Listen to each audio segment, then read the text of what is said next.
இப்போ 8 நடைப்பயிற்சி எப்படி செய்கிறது அப்படின்னா 8 அடி, குறைந்தது 8 அடி அல்லது 10 அடி கூட வச்சுக்கலாம். 8 அடிக்கு ஒரு 8 வடிவில் ஒரு லைன் மார்க் பண்ணிக்கணும்.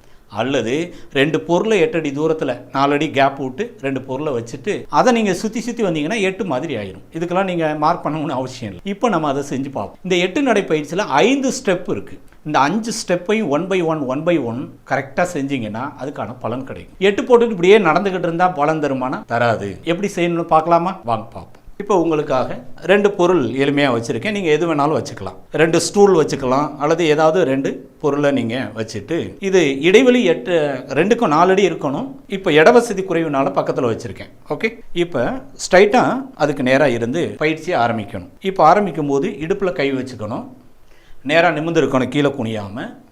கண்ணு 1/3 க்ளோஸ் பண்ணியிருக்கணும். ஃபுல் ஓப்பனில் இருக்கக்கூடாது, ஃபுல்லாக க்ளோஸ் பண்ணக்கூடாது. 1/3 லைட்டாக ஐ ஓப்பன் இருக்கணும். அதாவது நீங்கள் நடக்கிற அந்த பாதை நிழல் தெரிகிற அளவுக்கு, லைட்டாக ஒரு ஷேடோ தெரிகிற அளவுக்கு 1/3 லைட்டாக கண்ணை ஓப்பன் பண்ணியிருக்கணும். ஃபுல் ஓப்பன் பண்ணக்கூடாது. லைட்டாக ஓப்பன் பண்ண நிலையில் ஸ்ட்ரைட்டாக இருந்து ஆரம்பிக்கணும். எப்போதுமே லெஃப்ட்டில் தான் ஆரம்பிக்கணும், ரைட்டில் ஆரம்பிக்கக்கூடாது. லெஃப்ட்டில் ஃபஸ்ட்டு பயிற்சி 8 நடைப்பயிற்சியில் நார்மல் வாக் அப்படின்னு சொல்லுவோம். நார்மல் வாக் அப்படிங்கிறது லெஃப்ட் சைடு ஆரம்பிக்கிறேன்.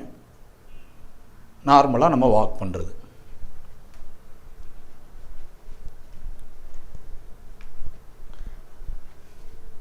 ஓகே, இப்போ லெஃப்ட் சைடு நார்மல் வாக் நடந்தாச்சு அப்படின்னா அடுத்த right side normal walk. Okay, இப்போ 2 பக்கமும் இடமிருந்து வலமாகவும் வலமிருந்து இடமாகவும் 8 நடைப்பயிற்சி. ஃபஸ்ட்டு செஞ்ச ஸ்டெப் நார்மல் வாக். ரெண்டாவது நம்ம செய்ய வேண்டியது என்ன அப்படின்னு பார்த்தோம்னா, கால் பாதத்தினுடைய நுனிப்பகுதியில் நடக்கணும். இது செகண்ட் ஸ்டெப். ஓகே,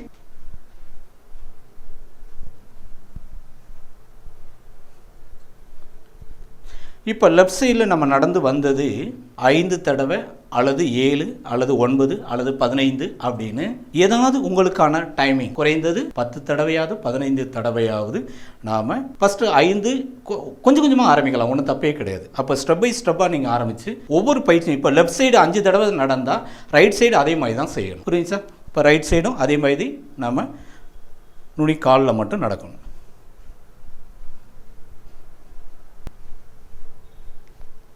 எங்கே ஆரம்பித்தோமோ அதே இடத்துல முடிக்கணும். புரியுது சார்? Okay, second